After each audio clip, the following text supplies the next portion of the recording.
So I was still amazed by the way that it went viral. Yeah. And I was in there, I was being interviewed. So I'm super excited to have Mark Silver, who is the CEO and founder of Murals. How do you get there? It's about dedication. And as I said, it can be to the detriment of other things, but dedication, you've got to give everything to it. Don't leave no stone unturned. Yeah. Because if you cut corners, ultimately you're not going to be as successful as you want to be. Yeah. And even by me doing all them things, I still don't feel that successful. And I think that's probably my second.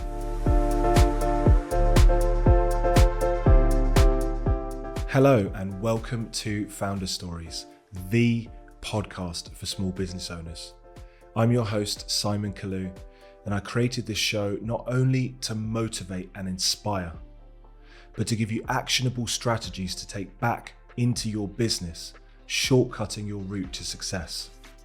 Each week, I'll sit down with real and relatable business owners, uncovering how they've created a business that gives them freedom, creates impact, and makes money.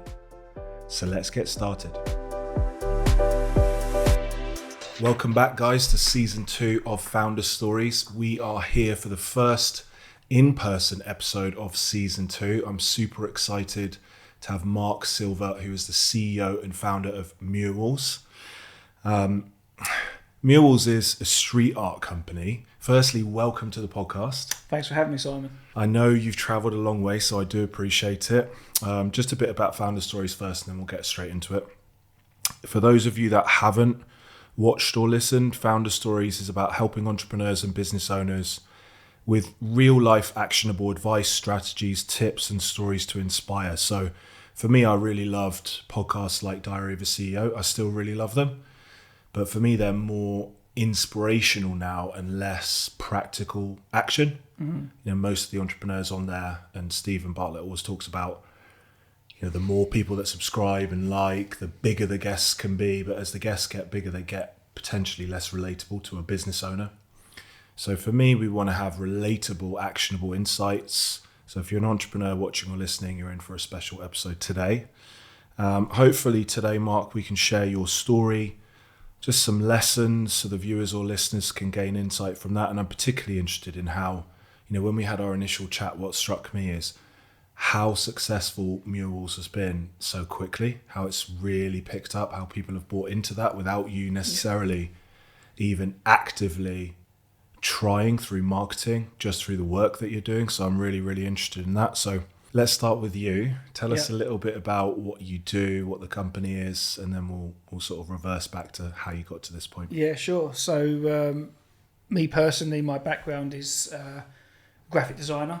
I wasn't always into graphic design. I was, as a young child, I was always into my art, illustration. I was just always drawing all the time. And if I was asked as a young 8-year-old boy what I wanted to be when I was older, I would say an artist straight away. So you were one of those kids like my kids now, when they come down from breakfast, the first thing they do, and they were too shy to show you, like just before they wanted to leave, we started the podcast late because my kids were around, it's summer holidays. They both got out their favourite pictures and they were like, oh, I want to show him. Oh, right. So they'll come down and before breakfast, they'll pull out the colours and just start drawing. Brilliant. And that's presumably where it starts, you were really. like that. Absolutely. Just always wanting to draw, sketch and everything like that. And, you know, went through the years at school, and even at school, like nothing else really mattered to me apart from art. Yeah. Of course, it's important to have all your other subjects, but I didn't think I was very good at any other subjects. Drama, I was drama as well. I was into my acting and stuff like that. But my real passion was with art. And I remember just being really always very self-critical, very frustrated with myself, especially during like my mock GCSE. The pressure I put on myself was just incredible. And I remember just flipping out during my mock exam with my art teacher, going, "Oh, I fucked it all up." You know, it's not going to be set right. Really high levels for yourself, really did. Even at a young age. Really did. And I had a really good art teacher who just kind of kept me grounded and got me focused. And done well. Got my A in GCSE art and went on to college afterwards. And at that point, I didn't know where I wanted to be again. Just wanted to be in art. Yeah.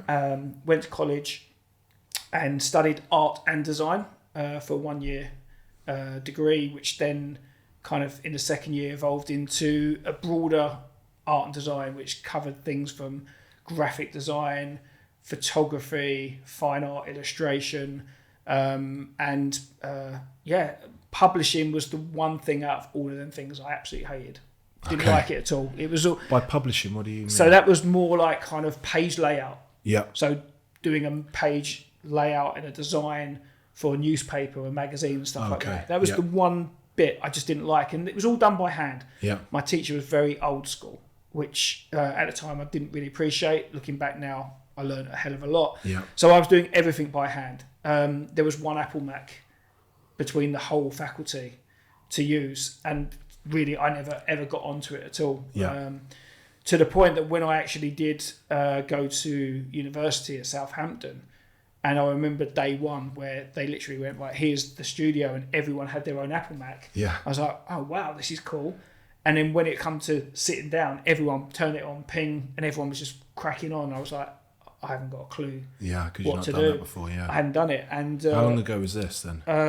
I'm really bad with kind of times, but it would have been round about 1995. Okay. Something like that, 96. Because around about 2000 was when I had my first ever job in publishing. But I didn't really kind of feel like I fitted in because everyone else was so advanced on that kind of thing. And rather than kind of trying to learn and educate myself, I had lots of commitments back home. I had a girlfriend at home. I was going to watch football. I was going to watch West Ham play. I had played myself at weekends. I was only at university like 2 days a week. I'd travel backwards and forwards between Southampton. It was a complete waste of money for my parents' point of view. So what was the degree? Was it an art degree or was it publishing? It was in graphic design. Okay, so a big part of that is publishing. So for me, this is massively stuff, right? Yeah. Okay. I kind of got through it, really. Looking back, I don't know how. One of my roommates didn't pass the degree. Yeah. And he was always working, grafting through the hours. And I just kind of left it till the end when I had to do all my coursework and got it all in. Blagged my way through it. I really did. And if you asked all the people in my class about me, no one would know me. Because I literally used to pop in. I said I'd go and play football, then I'd come back. Get the bare work done, and really your life was outside of that. Absolutely. Passed it. And then to the point when I passed my degree, I started applying for jobs. Yeah. And I had a interview for a newspaper company where they wanted me to do a test on Quark Express, which was the software that everyone was using. That software. Before InDesign. It was Quark Express. And I had a friend that had an Apple Mac, and I remember calling him up and saying, would you mind just showing me the basics just to get through this test? And we did. We stayed up all night just learning the basics. And I went for my interview, and it was just enough. I'm not sure if it was just that, but also when my boss was looking through my portfolio, he saw a piece that I'd done which was related to West Ham United, and he looked at me and said, "Are you a West Ham United fan?" Yeah. And I'm thinking, how do I answer this? Like, it's a trick question. Is it going to be good or bad? And I said, you've got to be honest. Yeah. I said, yeah, I am. Sorry. And he said, no, I'm a West Ham fan. Stood up, shook my hand, and I was like, there you go, thanks. It worked in my favour. So I'm not sure if that's why I got the job or the Quark test. There's a couple of interesting things there. One of my questions further on, but I'll ask it now, is it hard work that's got you the success, or talent, or a mixture of both? And it sounds like there was definitely an element of talent there, because you were able to come in and do the bare minimum, not really fully commit yourself and pass, whereas someone else who maybe doesn't have that natural talent works really hard, doesn't get through. Yeah, I think there's definitely an element of that. You can look at that in other industries, right? And people talk about it all the time. You compare it to someone like a sportsman, a football player, who, could have all the talent in the world, but you've got to have the work ethics as well. Yeah. But you can get to a certain point.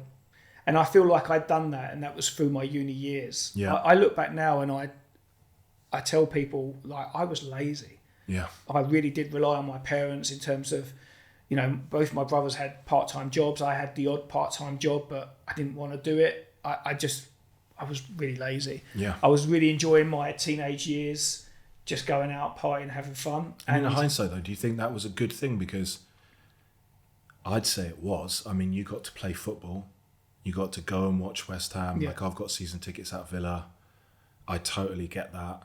You got to live your life, and then, you know, a lot of people, what I'm trying to say is a lot of people go to university and they're just university students. Yeah. That's their identity then for 3 or 4 years, and they don't do anything else. Mm-hmm. Whereas university was just a small portion, 20% maybe of the rest of your life. And you had a continuation of all the things that you were still passionate about. You didn't sacrifice those to go and get the degree. I think there's a lot of pressure. Like, my eldest daughter now has just finished her GCSEs, and the pressure I can see being put on her and other children her age. What do you want to be when you're older? Yeah. And I always look at it and go, I was so fortunate. I knew I wanted to be in art. Yeah. I didn't know what I wanted to do, but I knew I wanted to be in art. So I kind of feel like it was a lot easier for me. Whereas generally people don't know what they want to do. Most people you ask that are in a career now, is this what you wanted to be? Yeah. No. And that's why they say, you know, study everything, try and be as good as everything as you can. But I was so focused that I wanted to be in art that I knew that was going to be enough to do it. Yeah. So I feel very privileged in that sense. I feel that I was lucky that I had that and I had the talent to get to where I wanted to be. But now when people put pressure on people like my daughter, it's okay, calm down a little bit. Like, of course, you don't want to be too lazy, but I look at it and I go, I was lazy. I didn't have a part-time job. Yeah. I got through my university, and I'm completely making up for that now, to the point that I am a workaholic. So it's almost like you needed to give yourself a bit of, like you need to with your daughter, give yourself a bit of space and time to work out what's the right thing for you. Yeah. And then when you know, then you go all in. Yeah. It's really difficult, isn't it? Because with my kids, I pushed Caleb because he's a very good striker. Okay. But I've realised now, which I'm glad I realised it, that it isn't his be-all and end-all. If it was his be-all and end-all, he would wake up and he wouldn't colour, he'd go out and do keepy-uppies because he knows that that's going to improve his performance.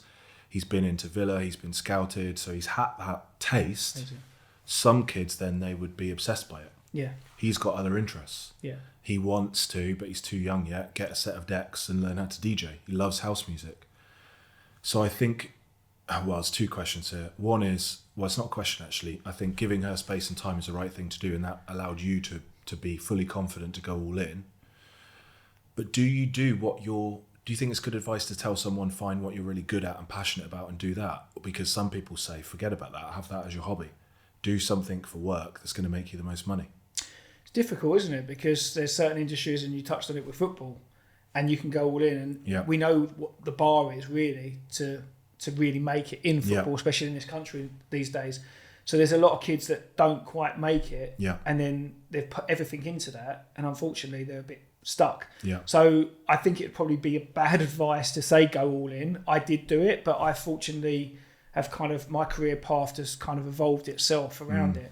But I would say it's always good to have other options, and I love the fact that your son's into DJing and doing keepy-uppies and doing the drawing, because then he can just find his way, and you never know, he might actually end up doing something that includes all of these elements, or just one of them, and then the other bits become hobbies, because we need hobbies.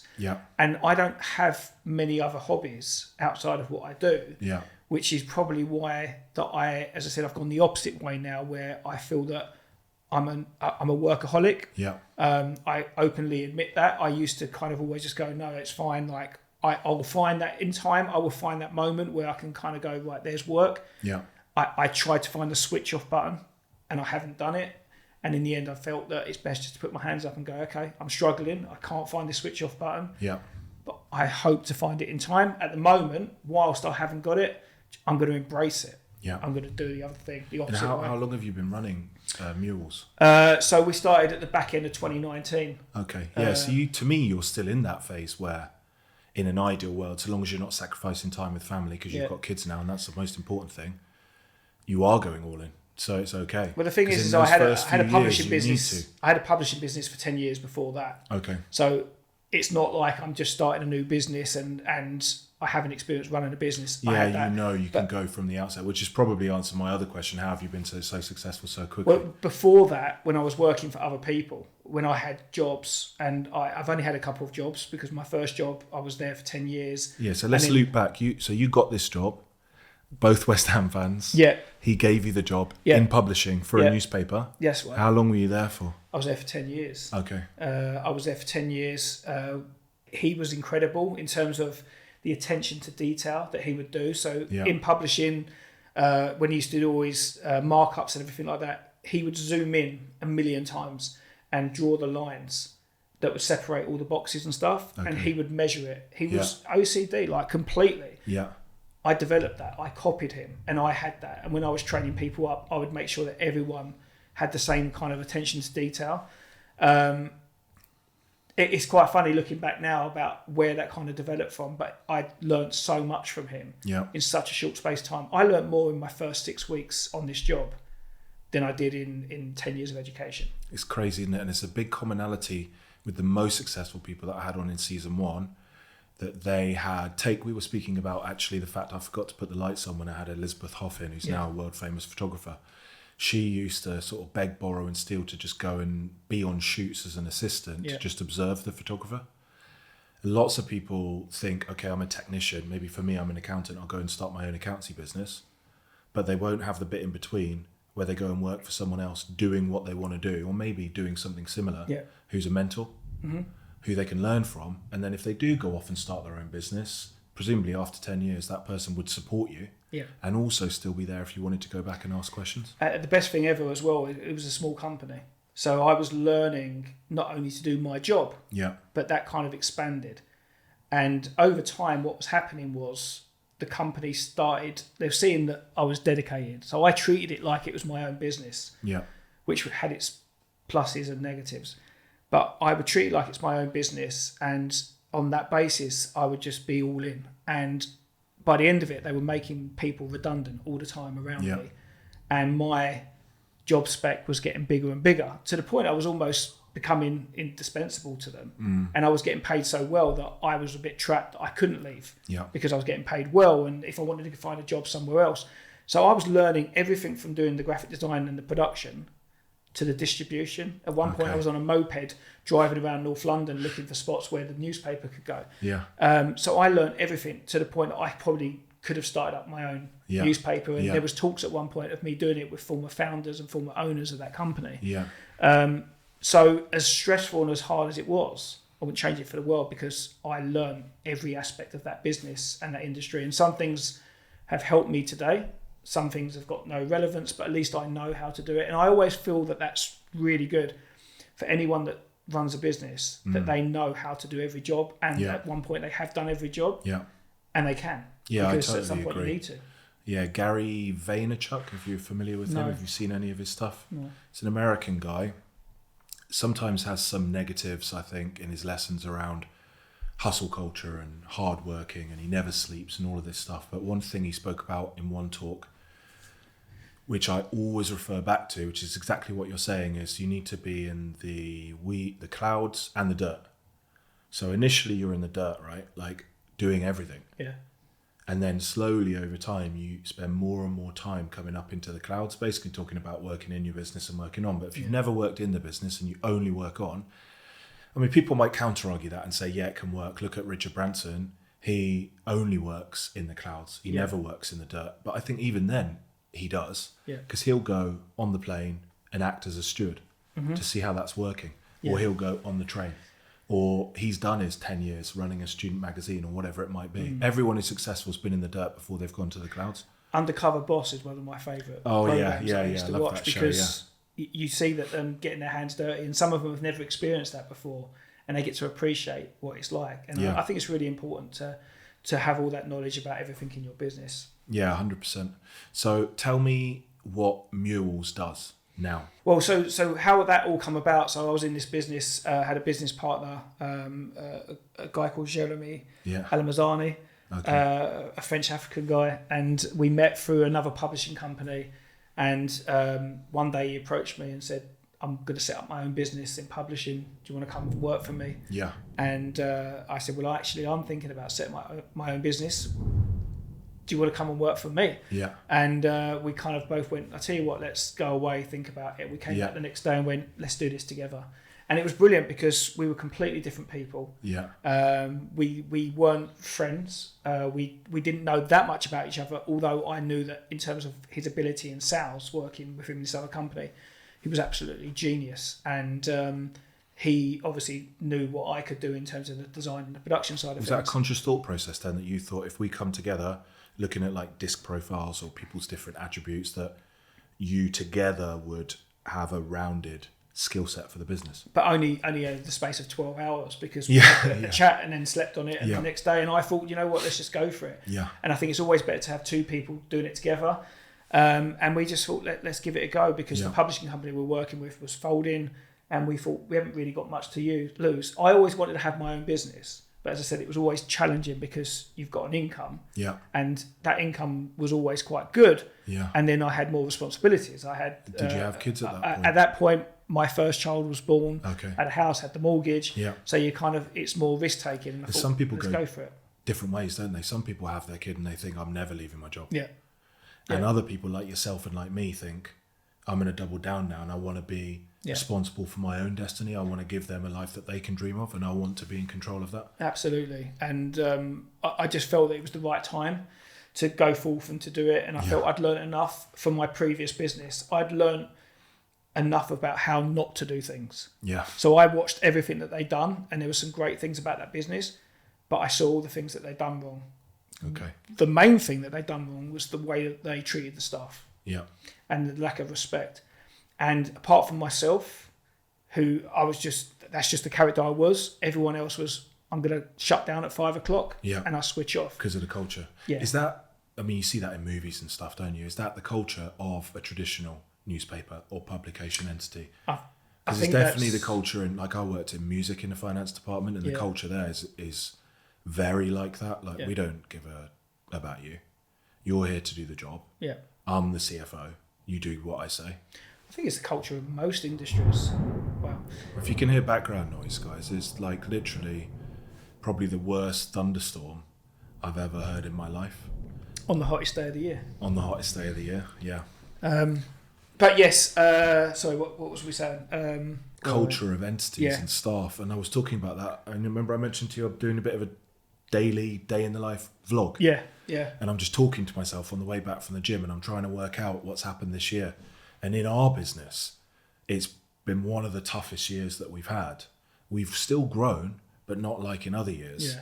And that's because we lost 2 key members of staff. Right. Then you have to look internally at the culture of the team and why you're losing them. And team, even right at the start, is probably, I think, the most important success or failure point in a business. Absolutely. And actually, the business that I set up in publishing was called Square Rock. And Jeremy was he was a great person. He is a great person, but he was very tough on the staff that we had in. He needed that to, you know, especially people in the sales, young people coming through. They needed that what do you call it, like guidance and almost rigidness in terms of like their structure. Yeah. Whereas I felt that it was always nice to be kind. Yeah. And if you're nice to them, they're going to be nice to you back and give a little bit more. It definitely backfired in that industry for me. Okay. To the point that, you know, we had a few incidents that happened because the way that I wanted to treat people really well. Yeah. And sometimes, so you give them an inch, they take a mile. It was a lot of that culture. And that was probably because it was in the sales side of things. But that was the way I was. It's the way that I am. Yeah. And that's why Jeremy was probably better at dealing with them than me on that side of things. But now that, you know, jump forward, we're in this business with Murals and I'm working with creative minds. Yeah. I treat people how I want to be treated. Yeah. And to date, I believe it's working. I can't please everyone. You're always going to have different personalities and different things. But I would say on the whole that I feel that I've got a really good relationship with all the artists that I work with. Yeah. And a project we just worked on in Burnley the other week, people were travelling. It was only at 10 o'clock at night that we got the go-ahead for the project for the next day. And everyone packed their bags, 5 o'clock in the morning, everyone headed up north to Burnley. Some people coming from London, Bristol, a couple of people coming from Liverpool, not too far, but still, it's an early start. We was all there in Burnley for like 8:30 in the morning. Yeah. At 11 o'clock at night, everyone was still there working. Not one person was moaning. No one gave me any attitude. No one rolled their eyes. No one said, can we just call it a day and come back tomorrow? Not one person.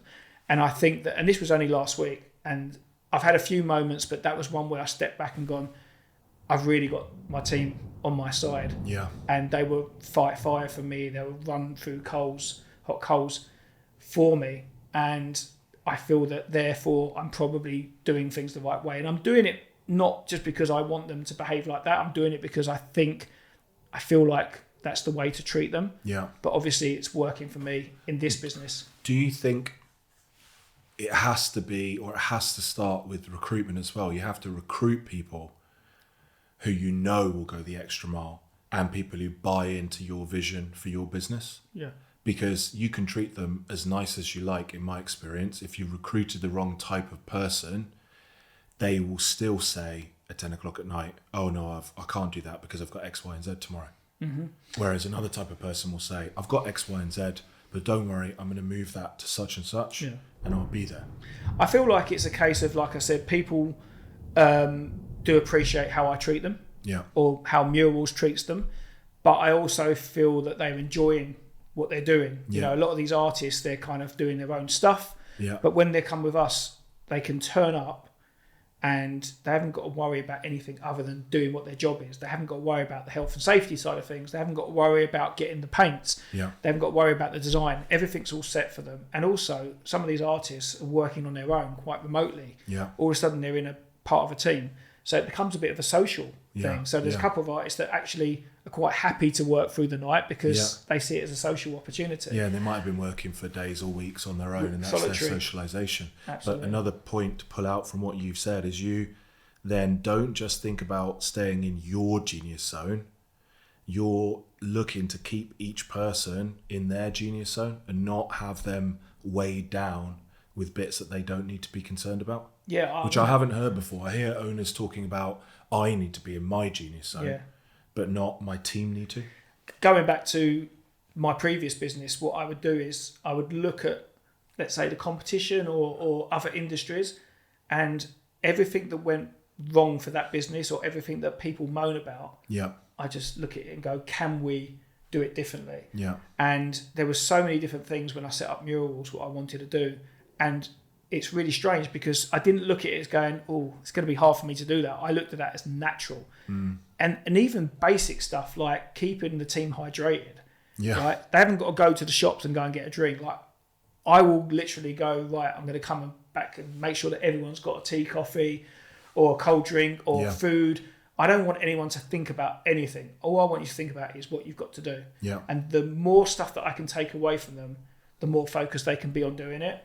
And I remember just seeing the appreciation and the gratitude from them, just going, wow, well, you're going to get us lunch, you're going to get us dinner, you're going to put us up in a hotel. And I was just like, well, that's just basic stuff. Yeah. So I found that really easy. And it might get to a point where people eventually just kind of see it as normal. But if they're working for other companies and they're not getting that, or if they're working for themselves and they're having to do all these things, I think there'll still be that element of appreciative. But I wouldn't do it any other way. That's the way it has to be. Yeah, it's really, really, really interesting, actually. It reminded me of when we rebranded, we had this little catchphrase, if you will.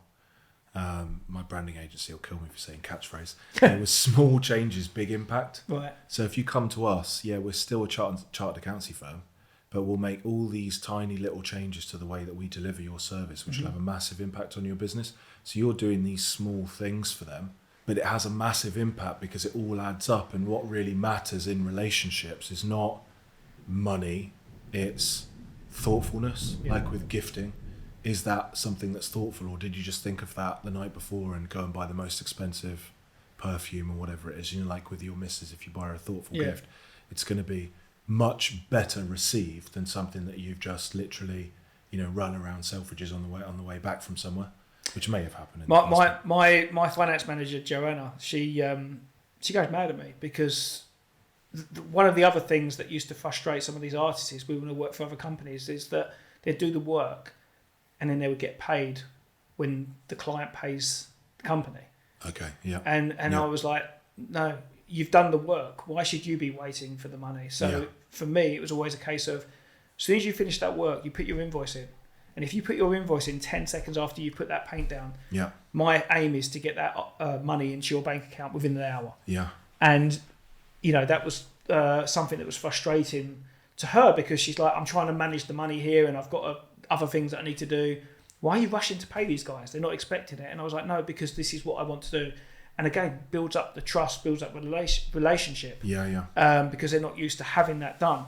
And that's exactly how I do it now. It's not always immediately, but as quickly as we can do it, I make sure that. Yeah, and I've never heard of that before either. Never heard of it, because obviously the people's biggest concern generally is maximising their own cash flow. What I'm getting from you actually is that you seem to have a head-on that thinks for your team in order to scale and build a good business, versus primarily thinking about what's good for you, which generally isn't the case. I think it's the strategy as well. As I said, I'm doing this because that's how I am. That's how I believe morally it should be. I want to treat people how I want to be treated. But you're not a saint, right? You know that if you do that, it's a win-win, because people will be happy, you'll be happy, but ultimately your business will be more successful. And that's my point. So short term, whereas my office manager saying, we can make a few more quid on this, if you just stopped getting the coffees in, you can make another 500 quid or £1,000 on this project, because sometimes it does add up. You think about that for a year. I remember hearing a story about British Airways once, where they took, I don't know if this is true or not, but they said they took one olive off of every first class passenger's flight for the year and saved like £1 million. Yeah. And I'm looking at it going, that can't be right. But you think about the amount of flights that they're doing, and just them small little changes, how you can make it. And I do sometimes question, is that going to be the difference between me and a successful business and an ultra successful business? But I want to do it the right way. And the way that I see it is, it's an investment. Everything I do is an investment. I'm not worried about making the money now. Yeah. As long as we don't go broke, and as long as my head's above water, the money will come. Yeah. That's my motto. And I like taking British Airways, for example. I cancelled my BA reward cards because when you get on, I don't know if you've flown. Because there was one less on. I don't fly. Yeah, kind of. But generally, I think they'd been around and made all these small changes to have a big impact, but not on the customer, on their bottom line. So I don't fly business anymore because the prices are totally different to they were 5 or 10 years ago. But when I did, if you go on an Emirates business class, you get China plates, nice cutlery, amazing service. If you want something and it's not on the menu, you get it, as long as they can source it on the plane somehow. Yeah. You go in there, everything looks nice warm lighting, has a bit of personality. Have you been on a British Airways business class? Yeah. Right. Yeah. It is horrible. Yeah.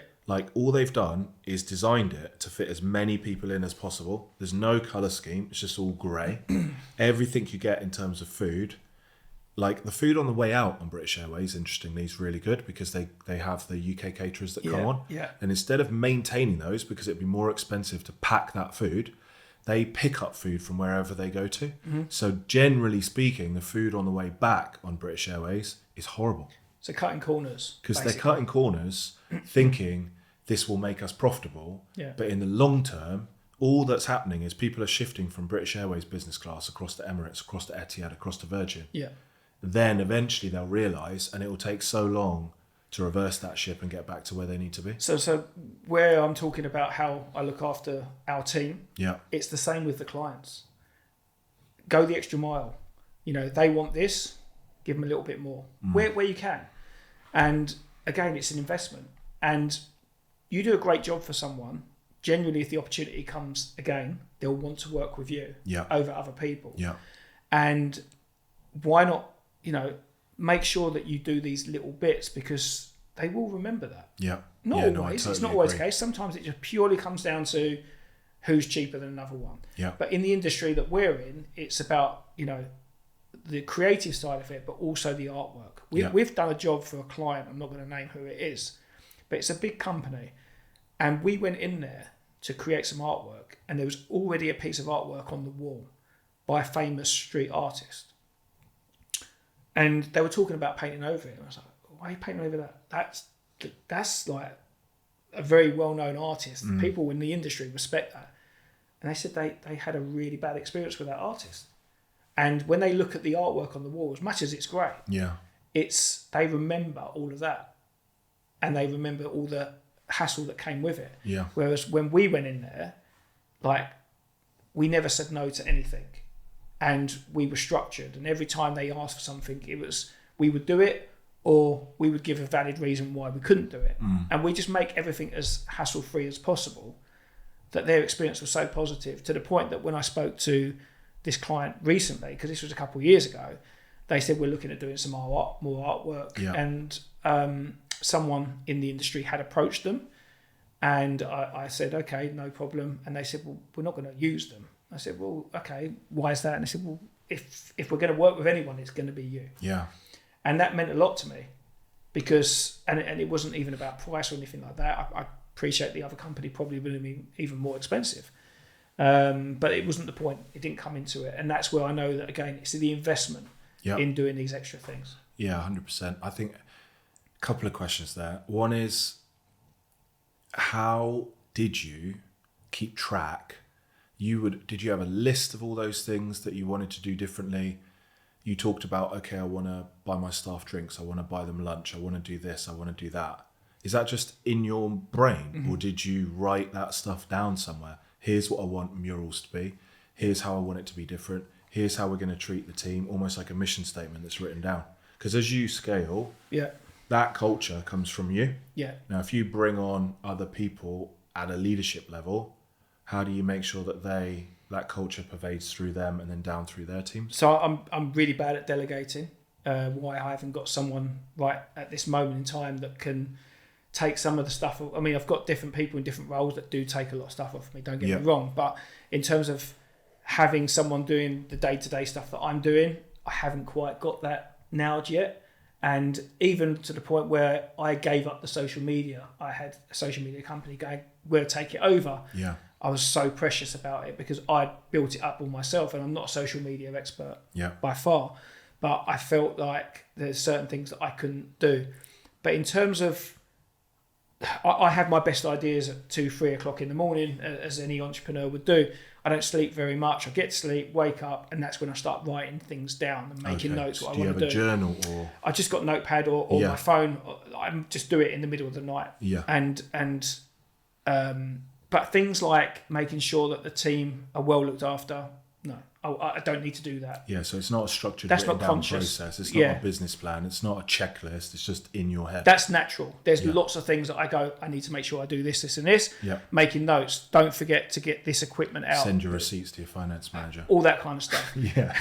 But in terms of like, as I said, this is very natural. You've had this first job. You were there for 10 years. Yeah. Then you've gone into business with your business partner. But you mentioned initially that you had 2 jobs. Have we missed a job? Or So from my original job, I then got approached. Okay, let me backtrack. So I was in this job for 10 years, couldn't really get out of it. Yeah. Because I was getting paid really well. Yeah. They were making everyone redundant, giving me more and more responsibilities.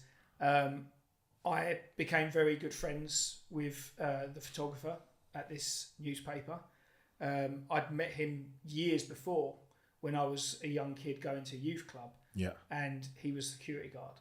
Oh, and right. I was fascinated that people would just walk past him. This is a guy that's looking after us or our kids. Yeah. And people just walk past. And I remember seeing that he used to say hello to everyone, and sometimes he wouldn't even get acknowledged.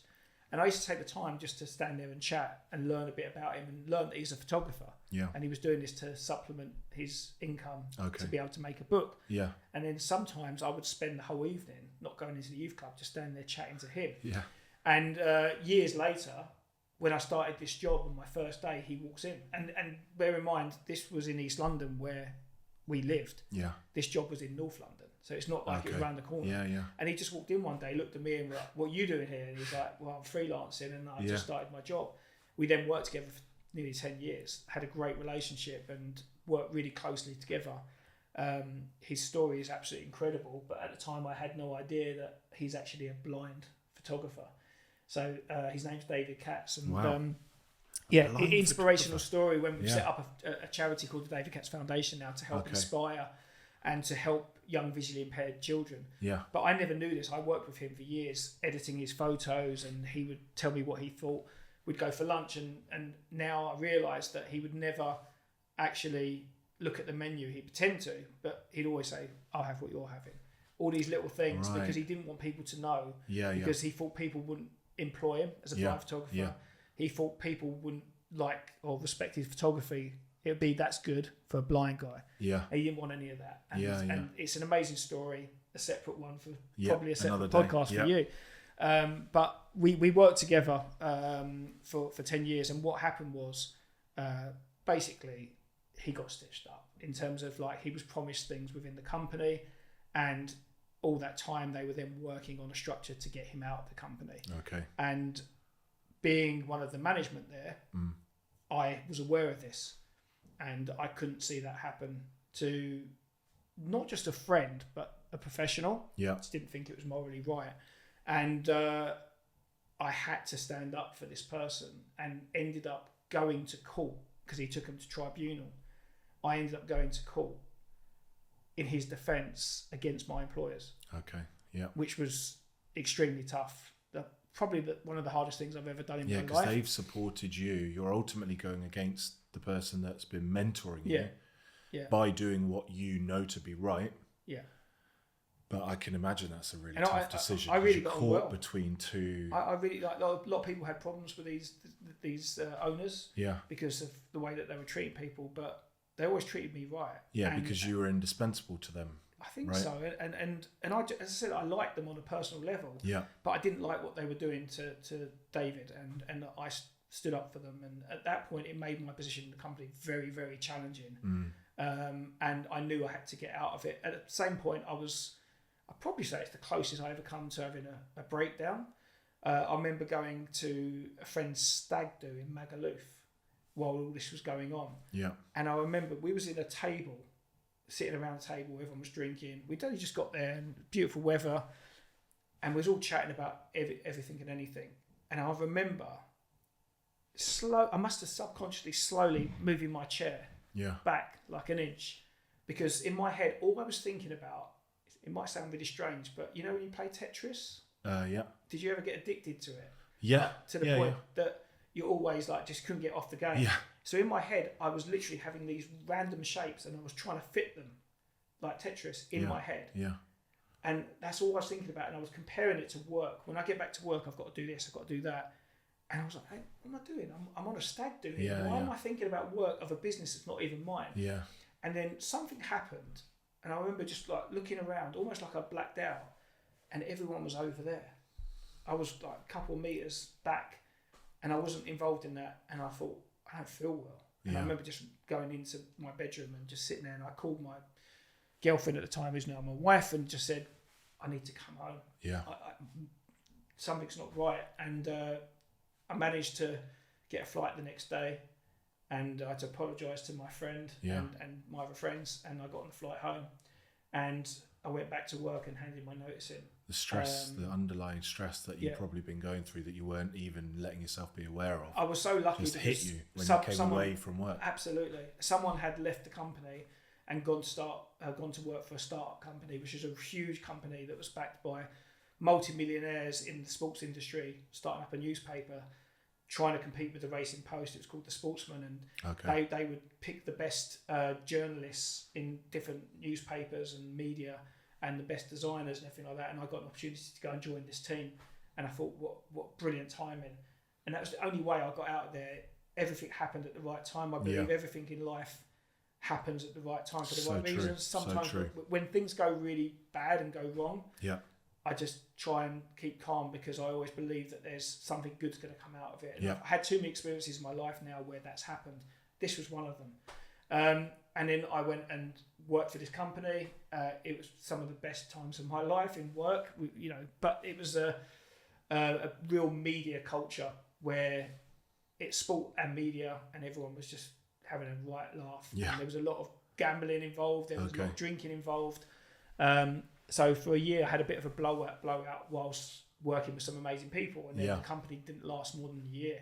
They literally spent all their budget on Sky Sports advertising. That's funny, because it sounds like the same concept as The Athletic. is now Okay. try and take all the best football journalists, put them all into an online publication, newspaper, write really good content, have great statistical analysis, and take people away from the back pages of the newspapers. Yeah, the only difference is that the Athletic's still around and it seems to be successful. Yeah. That one didn't work for so many different reasons, but great time.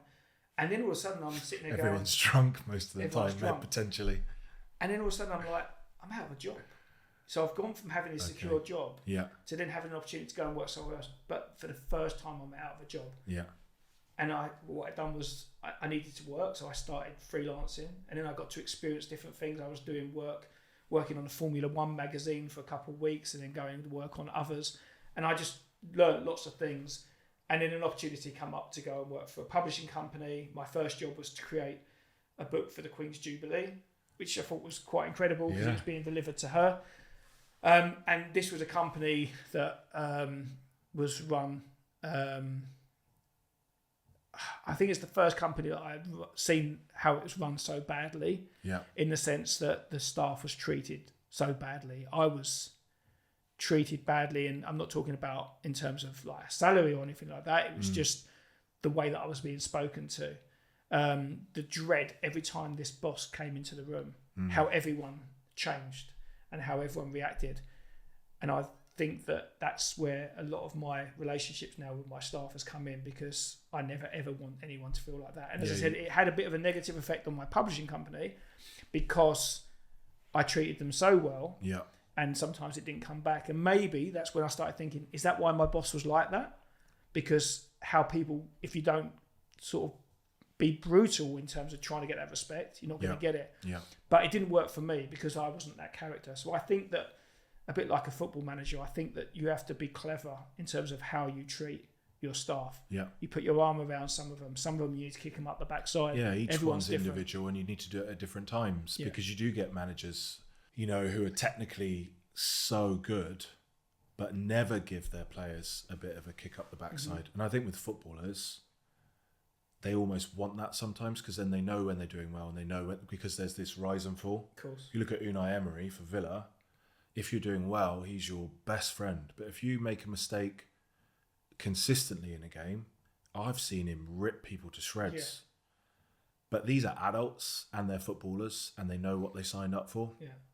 So I think where you're going into a job and like you said, you're maybe a junior person that needs mentoring and coaching, he wouldn't go and coach the under 23s and coach in the same way. I'm certain of that. Yeah. This is the it's full even adult team. Comparing it to Unai Emery and football, and you're managing people that are getting paid millions of pounds. In some cases, he's managing people that are probably getting paid more than he is. Yeah, it's the only industry that's crazy. Yeah, right? Yeah. So that's a job that I would never wish to kind of think about the pressure that you have in doing that. Yeah.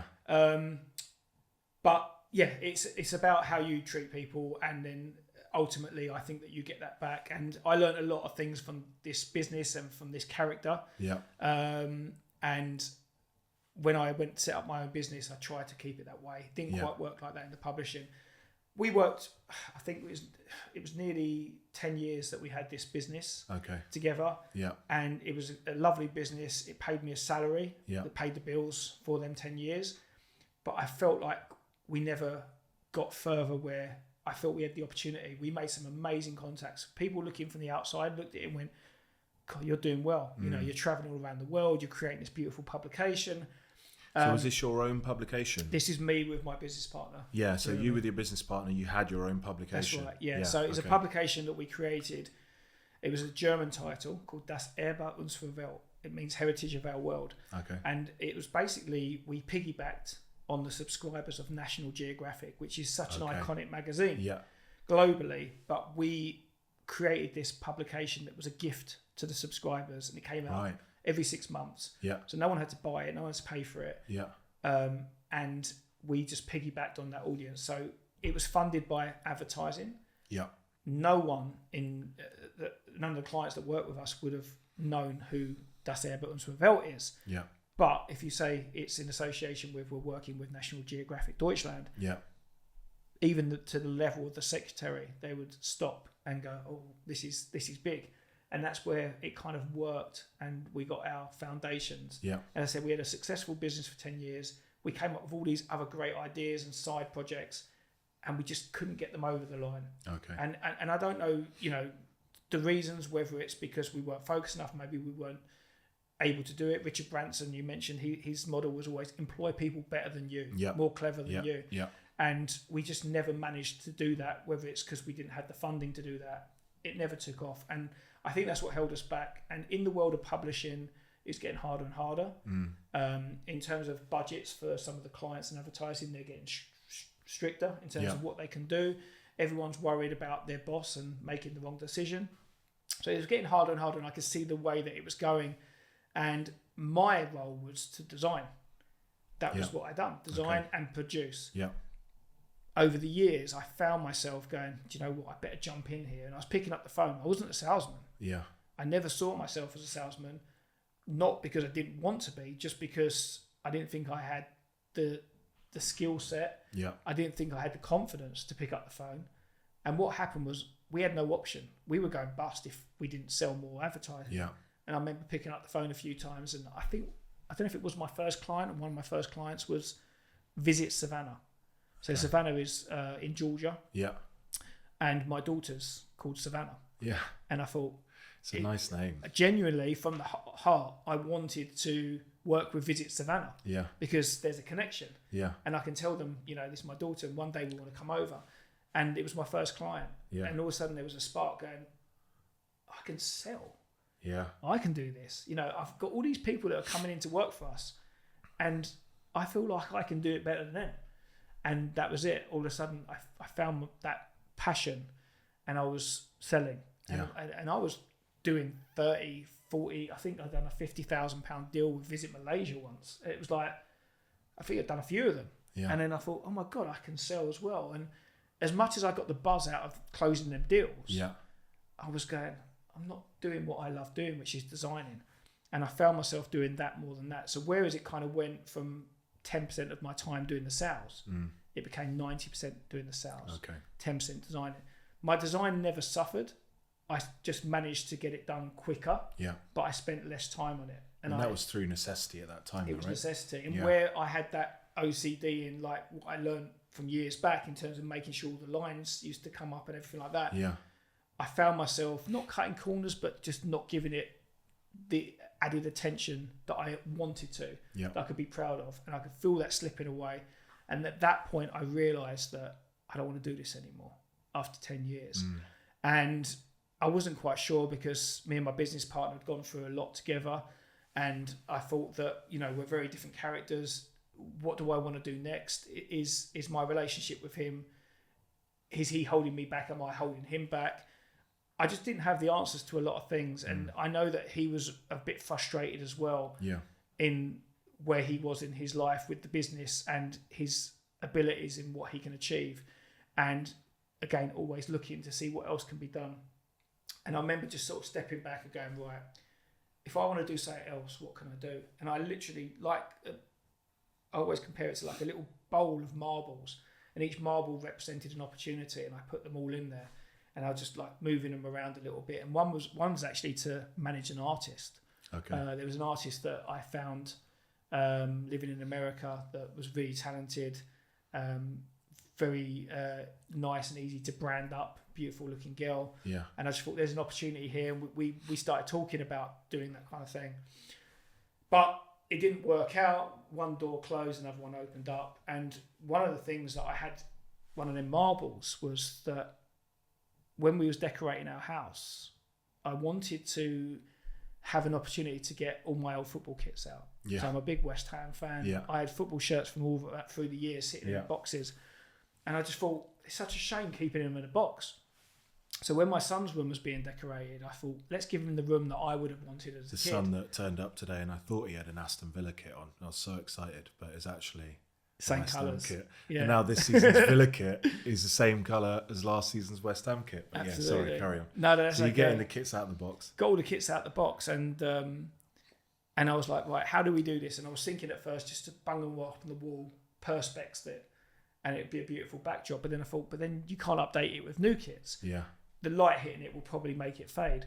So I kind of racked my brains a little bit, and then I saw my brother had employed a graffiti artist to come to his house and had his son's name, Noah, written in graffiti writing on the wall. And I thought, that's cool. And at the same time, I saw that someone had their bedroom done and made it look like the changing rooms by having a 3D effect of the changing rooms from their football kit and having the shirt hanging up and all of that. So I contacted this artist, which is, a guy called Nasher.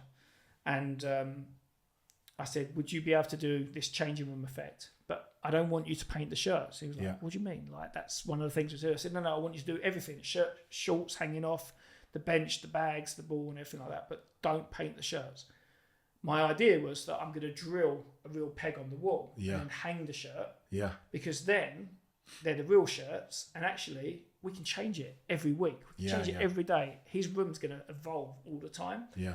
If we've got a shirt hanging up, and I always talk about Arnautovic because that's how I know it was around about that time. Good player. He was West Ham's. He was our hero at the time. Yeah. And then he done the dirty and left. And we could just take that shirt off. With Arnautovic on the back and put on the new hero, which was Pyatt. And then we could take him down when he'd done the dirty on us. Yeah. And it's always evolving. And I kind of had that idea. So when I was speaking to Nasher when he was doing this work, I was really fascinated in his job, his skills, his talent. And he was quite fascinated by what I was doing with the design and the publishing. Yeah. I remember he saw one of my magazines, which had Salvador Dali, my hero, on the front cover. And he said, I'd love to paint him one day. And I said, okay, we'll make that happen. I'm going to make that happen. And I was just fascinated because he was so talented. He was so quick. And I said to him, why are you not doing this with the football club? So he's doing a West Ham bedroom. He's done loads of bedrooms like this. I said, why are you not working with the football clubs? He said, how do you do that? Yeah. And I was like, okay, that's the easy bit. Get in the relationship, because I believe you can offer something to them that they don't have. And I said, right, I've got an idea. I'm going to set something up. And that was my idea. That was one of the marbles. But it was 3 years earlier. So it took 3 years for me to get to the point to go, right, now I've got to do something. Okay. Let me find the time to do this. We did work with Nasher. We were working with the Elvis Presley festival in Germany in a place called Bad Nauheim, which is where Elvis was stationed during the war. It's where he met Priscilla Presley. And we ended up coming up with the concept to paint an Elvis Presley mural on this wall where he famously had his photo taken for an album cover. Yeah. So we took Nasher over to Germany and painted it. And that was kind of my first experience in kind of working with an artist and managing them. And it's so easygoing that I thought, this is brilliant. I'd love to do this. In those 3 years, you're still working with your business partner. You're still doing primarily sales. You've still got the publication. Yeah. But you're starting to build up now. At that point, I never thought about having a street art business. It was just, I thought this was fun. Yeah. And it tied into my other business. But when it come to that point where I was going, right, I need to see what else I can do. I remembered that conversation I had with him about maybe taking this to the football clubs. Yeah. And I spoke to somebody I knew that worked at West Ham. And I said, can you get me a meeting with the head of retail? And they set that up. And I remember I went to them with, what I'd done was I actually went to them with an example. So not just a picture of my son's bedroom. What I'd done was as well, I wanted to give another club to show what it works like for another club. Yeah. And there was a young girl called Ella Markham who was a teenager with Down syndrome. And I remember what happened was, ironically, it was West Ham played Tottenham Hotspur. Yeah. In the Tottenham Hotspur's new stadium, and West Ham won. So West Ham were the first team to win at White Hart Lane, or the new Tottenham Hotspur stadium. Yeah. Even if this wasn't relevant to the story, I'd love to talk about this, but it is. And what happened was, after the game, even though they lost, there was Tottenham have a band playing. It's like a bit of a carnival atmosphere. Okay. And her dad Neil filmed Ella dancing around to the music afterwards, and I remember him posting it saying, even though we lost, Ella still had a great day out. Yeah. And there was a huge backlash on social media with the trolls in terms of the name calling, the Mickey taking. Harry Kane's name got brought into the mix of it. And it was nasty. It was vile. And I remember a few days later that Ella and Neil well, this is probably where I first saw them, was on Good Morning Britain or one of them TV morning programmes, probably with Philip Schofield and Holly Willoughby. Yeah. And talking about the experiences. And I could see Neil, how broken he was, having to explain this. And I always went back to that kind of mentality of something good comes out of something bad. And they were saying that Harry Kane got in touch and made Ella mascot for the next game. And I'm looking at it going, all of a sudden, like, something bad has become the seed of something positive. Yeah. And what I'd done was I contacted Neil through a mutual friend and said, look, I'm setting up this business and I need to show some more examples. Ella's gone through a terrible time. Would she appreciate if she had her bedroom decorated like this thing? There's no charge, there's no catches, no strings. I just need to show an example. And if I'm going to do it for free, I want to do it for someone that's going to deserve it. Yeah, and she deserves it. Yeah. And Neil was like, probably very skeptical at first, going, where's the catch? What's going on? But we hit it off, and to date, we still keep in touch, and we're friends. And our families have mixed together as well. Went to Ella's 21st birthday party. Oh, wow. It's incredible. Yeah. And she's a big fan of Ollie Murs, and I had the opportunity of managing to get a message for her from Ollie Murs. And so we've kept in touch, and I'll never forget that although we'd done something for them, he still helped me on my journey. Yeah, 100%. So I had this video that we made because I had a brilliant videographer. I still work today. Josh Adams, Red 5 Films, incredibly talented guy, and he was trying to start his business, and he made this film for me for nothing. We then went to West Ham and said, right, this is what we can do. And I remember just the reaction for the two people in retail was like, wow, okay, we're used to selling mugs with the crest on and bags and kits and stuff like that. This is a little bit different. My concept was that we could decorate people's home with the club and the club backing it. Yeah. So there's a lot of people doing this stuff, but they weren't doing it with the club. They were just going out putting the badge on. And I went, well, one, you can't really do that. And even if you can get away with it, I'd rather do it with the club. Give them a percentage, but then they can help push it for you. They then brought in the head of licensing because they said this is more of a licensing thing. A lady called Tracy, and her reaction was, this is brilliant. And she said, do you want me to introduce you to another club? Because I can help you. And I was like, well, that's what I want to do. And she said, let me introduce you to Liverpool, because if Liverpool buy into this, then everyone will follow, because everyone copies what Liverpool were doing at the time. So I said, okay, brilliant, really appreciate it. I owe a lot to Tracy because she believed in this and she helped me. Liverpool had the same reaction, and then bang, we're up and running. All of a sudden, I've got licenses with my club, West Ham United, and with Liverpool, one of the biggest clubs in the world. And I thought, this is a great opportunity. To get a license, you have to pay a minimum guarantee. You have to give them money up front. And that's like an advance on their royalties. And with a club like Liverpool, it's a lot of money. So I had to find investment to do that. And I met loads of people in business that spoke about investing. A lot of people sat down with me and said, I get the vision, I want to be part of this, and then disappeared. I had that with quite a few people. And the only people that were consistent was a couple of friends and family members that like, I want to be in this, I want to invest. And I was like, I'm not having friends or family. That pressure of running a business is tough. To have the pressure of, if it doesn't work, it's my family and friends. And my uncle said to me that if you don't allow me to do this, then actually you're being unfair to me.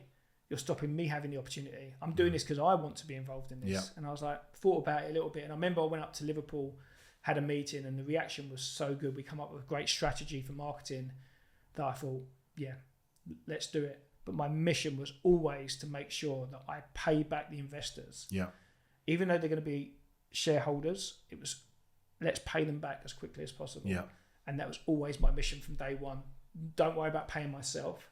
It's always about repaying them. And I was really proud that within 3 years, we paid back the 4 investors, everything.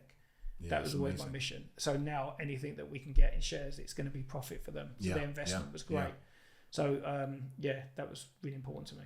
So there's a couple of things there. One is, you do see so many people that are technically excellent and they're craftsmen and they're technicians, but they would have no idea. Or maybe they'd have an idea, but they would never have the confidence, let's say, Yeah.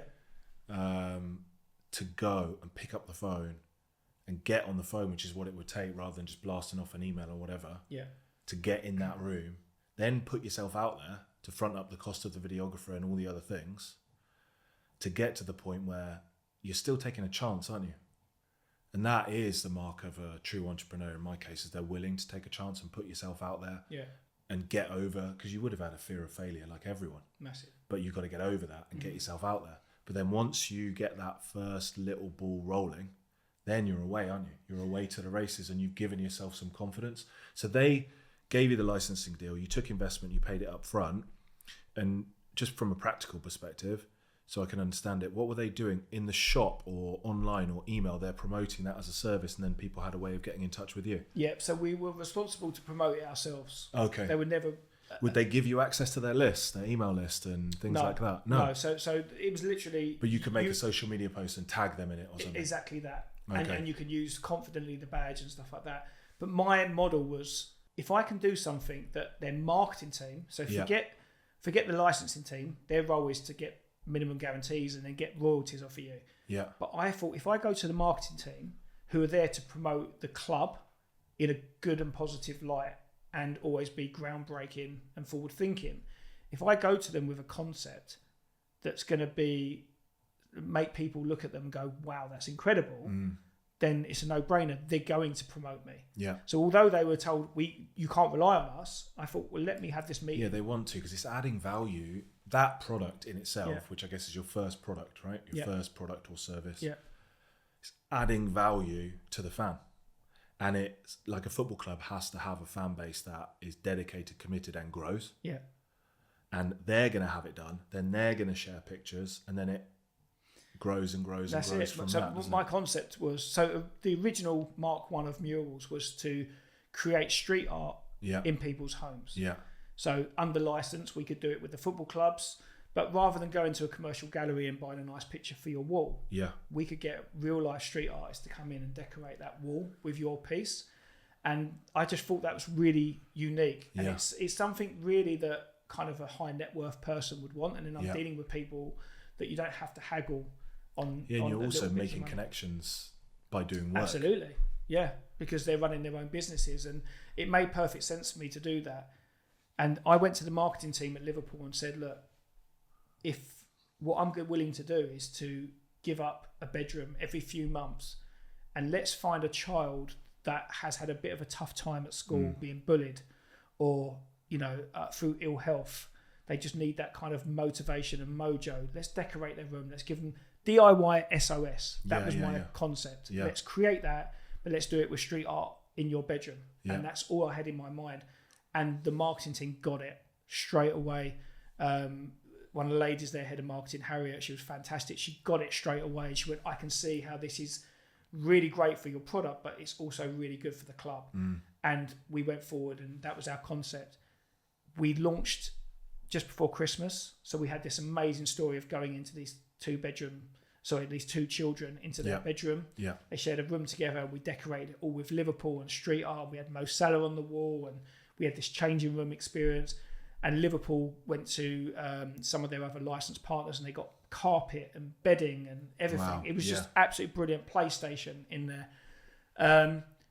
And I managed to get, because the club couldn't get us a player, I managed through my contacts to get a young player coming through called Rhian Brewster. Okay. Because we had the contact, his cousin was in my school. Yeah. And we managed to get him to come along. And the kids loved Rhian Brewster. He was a young kid coming through. That was their inspiration. And we painted him on the wall, and we got him to come in and pretend that he was one of our artists. He had the hat on, he had the Murals jumper, he was rocking the branding, he had the mask on, the respiratory mask that the artists wear.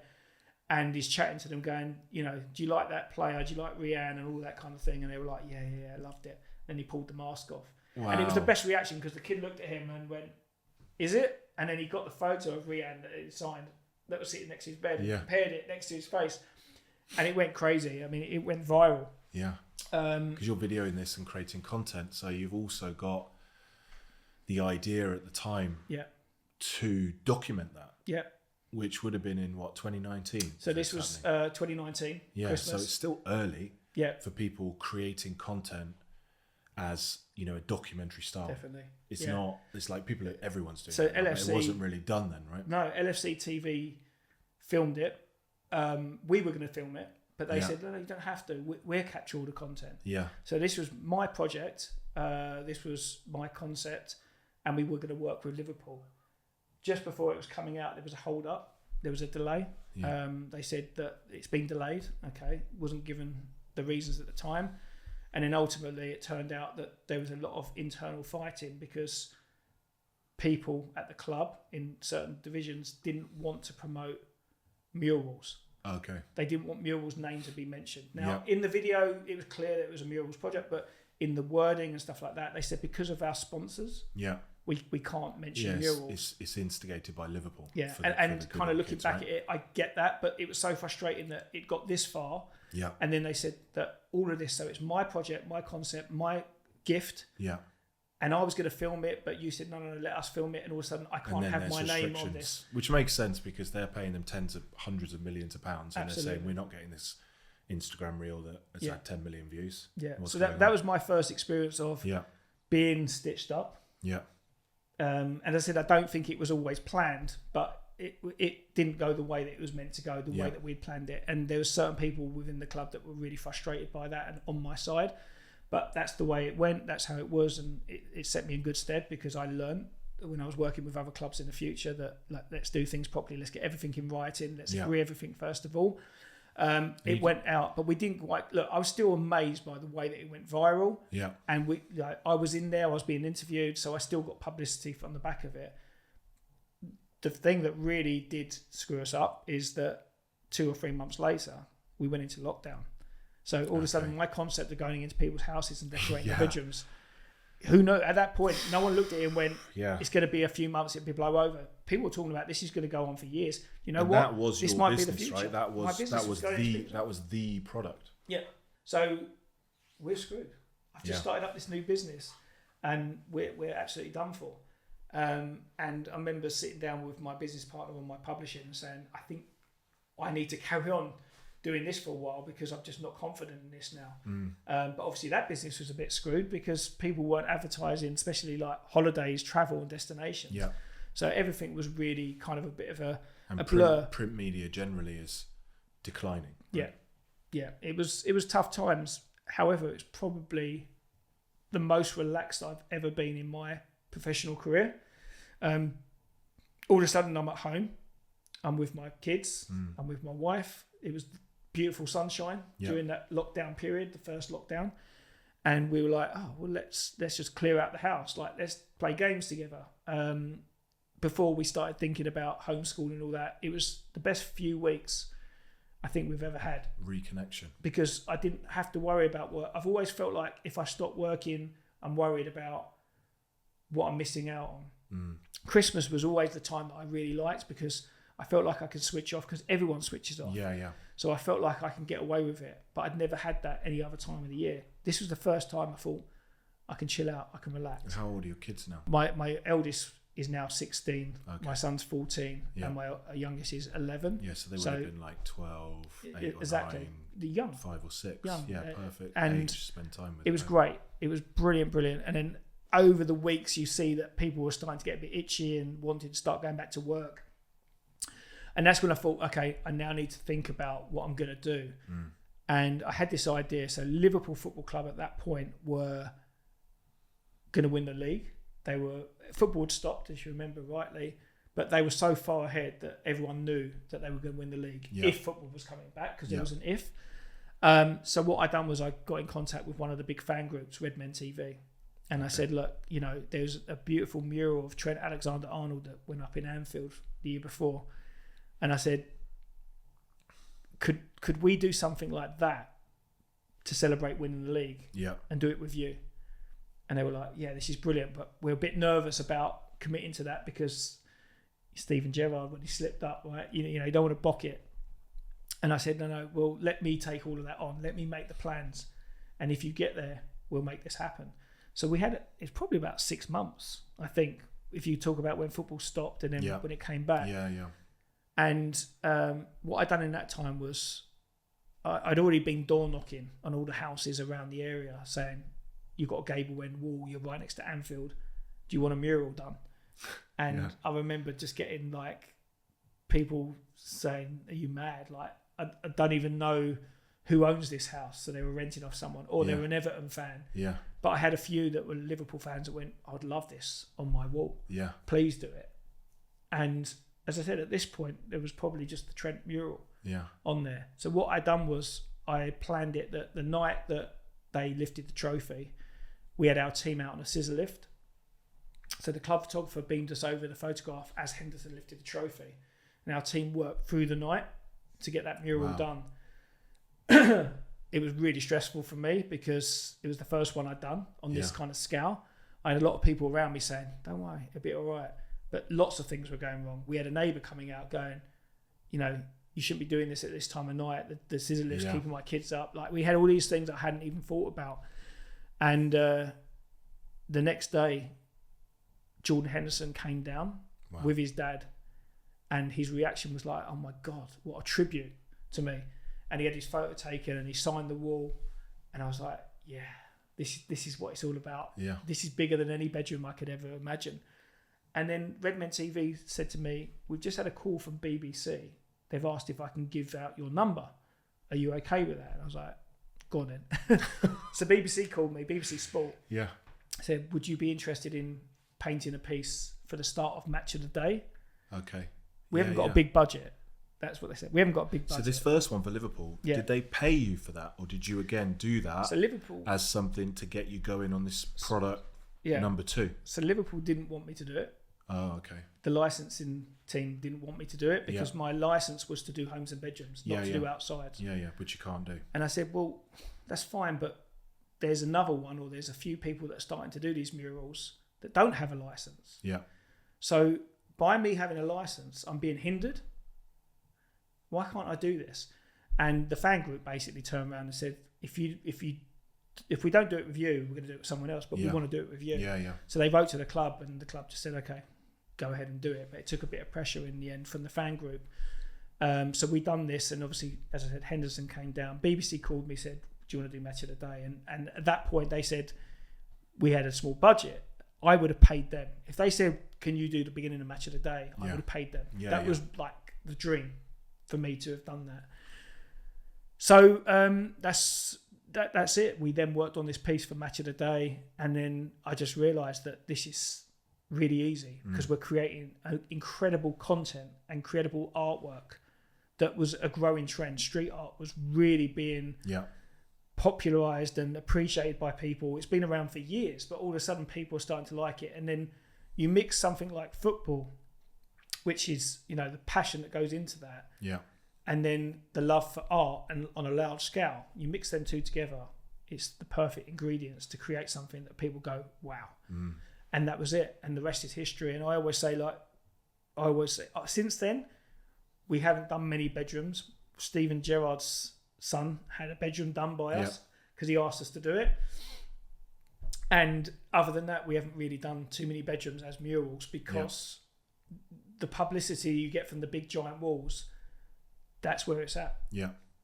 And I think it's a big lesson for people to be willing to go out and do whatever it is that you do in a business, to be willing to go out when you believe in your product and the quality, to think past, oh, I should be getting paid for this, or I should be getting paid this much for this.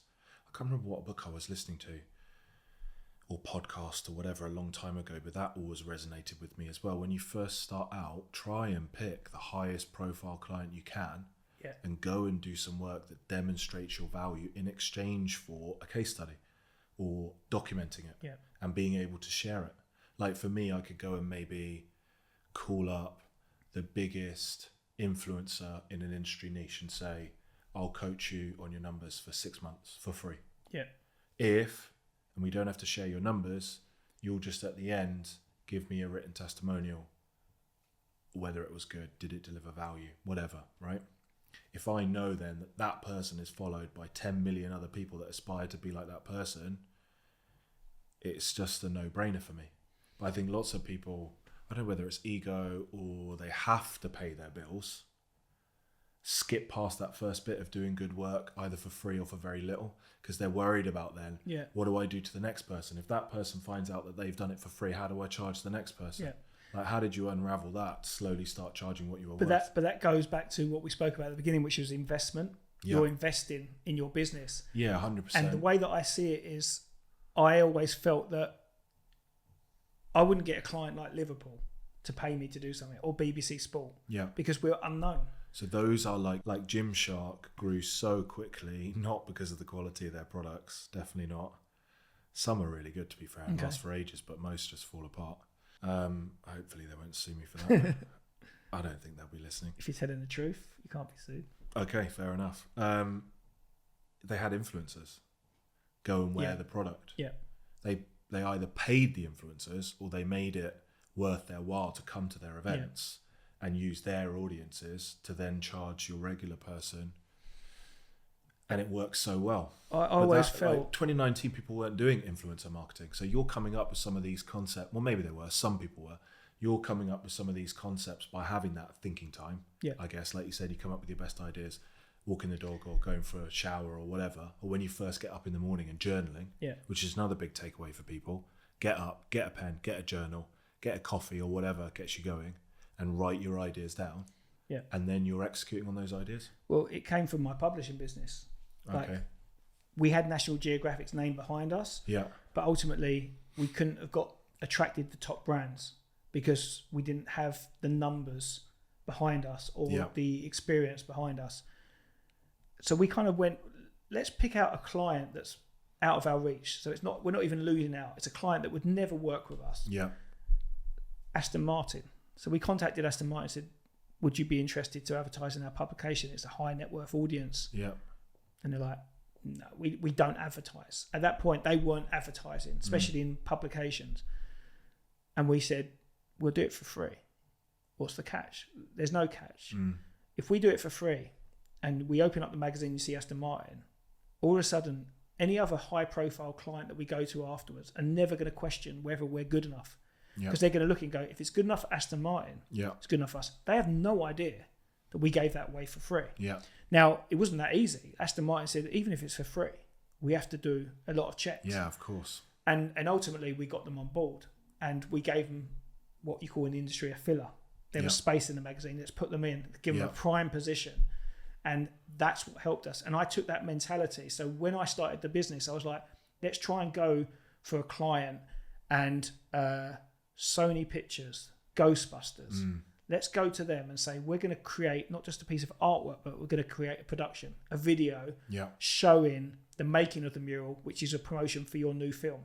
And there's no charge for that. So you'll have these projects even now each year that you're doing for free.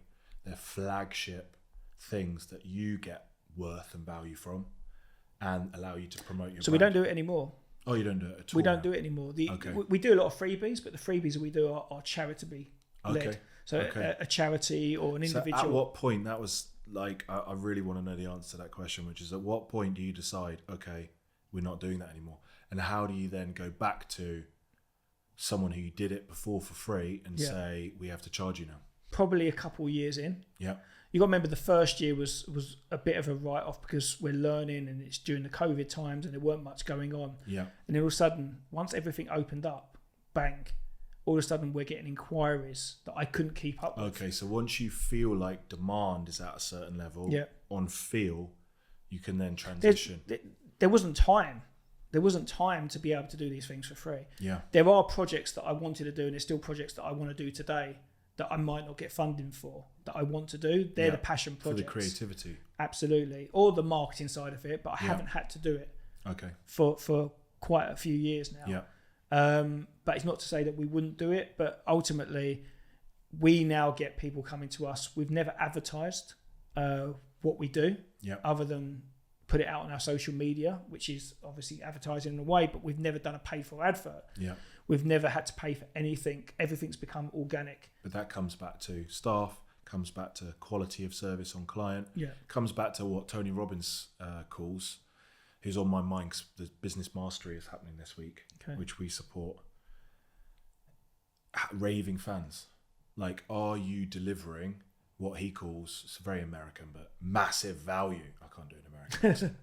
Are you delivering massive value? Like, hand on heart, is it more than they expected to get? Because if you're not getting referrals from your clients, I always say you're not delivering massive value and you haven't created what he calls raving fans. Yeah. But it sounds like to me, through your focus on team and through your focus on the client, that is your objective. Massive value plus they're raving fans. I've always sort of gone back to this pushing myself in terms of being the best that I can be and my business can be. So I'm very rarely satisfied with what I've done, which is good and bad. So one of my business mentors, Eric, has always said to me that the way that my mind works is one of the best things about me. It's also one of the worst things about me, because it means that I can't get to appreciate what we're doing. Sometimes I have to sit back, and I've been advised, go and look on YouTube at all your videos that you've created. When you're having a bad day and you're starting questioning things, go and look through what you've done. Yeah. And it makes you feel better. And I do that occasionally. But ultimately, I'm never satisfied with what we've done. Yes, I always get nervous before we create a big job. And that's what stops things from going wrong. Because I'm nervous, I make sure I plan A, B, C, and D. Yeah. Sometimes an E. You need a certain amount of nervous energy and stress, but it's like going on a stage as an actor. Is it productive? Yeah. Yeah. Well, the point is that I don't... You'll take it to a level when it's productive, but you have to ask yourself that question. Is this getting to a level like when you went to the stag do? Yeah. It's getting to the point now where I can feel I need a break. Or like we spoke on the first call actually about breaks and planning out the year. Mm-hmm. You mentioned to me, you don't sit there and pre-plan the year out like I do, because I'm, accountant and very organised. And I schedule out all my breaks and work in 4-month sprints and all of this stuff. But you work until you feel like you need a break, and you can feel that level. Then you take it. So you're presumably very intuitive, which means you have to be kind of in touch with yourself and have that time each day or each week to ask yourself certain questions. Yeah. I don't have that ability to say, I want to stop. Yeah. Because I'm always worried that I'm going to fall behind. And that's why I said, I'm always planning the project and make sure nothing goes wrong. Yeah. By planning A, B, C, and D, and E. As soon as it's finished, as soon as that paint hits the wall and we start working and everything's in place, I chill, I relax, I become a different person. Trust the process, trust the team. Trust the process. And as soon as it's done, I stand back and I go, yeah, I'm proud of that, I'm happy with that. And then bang, straight away I'm like, no, we could have done this better. We can do this better. How am I going to make the next one bigger and better? Yeah. And then all of a sudden I'm back straight into that kind of process of driving myself to make it bigger and better. And the plus side of that is that the next piece will be bigger and better. Yeah, and you keep moving forward. The negative is that I'm not getting to appreciate what we've achieved and what we've done. So who in your life helps you understand when you're getting to the point where you might need a break or you're pushing yourself too hard, and also reminds you of all of your achievements? Like someone said to me as well, from a financial perspective, don't always measure your finances against your budget. Mm-hmm. Measure this month against this month last year. Yeah. Like you looking back at your work, because I'll beat myself up all the time for not hitting my financial targets. Yeah. But if I look at this month versus last year, then instantly the feeling is different, because we've made progress, and as human beings we want to progress. So who helps you sense check stress levels and overwork, and also recognise that you are doing a good job? My close friends, my close family, they're the people that tell me when I need to chill out. Yeah. But it doesn't mean to say I listen to them.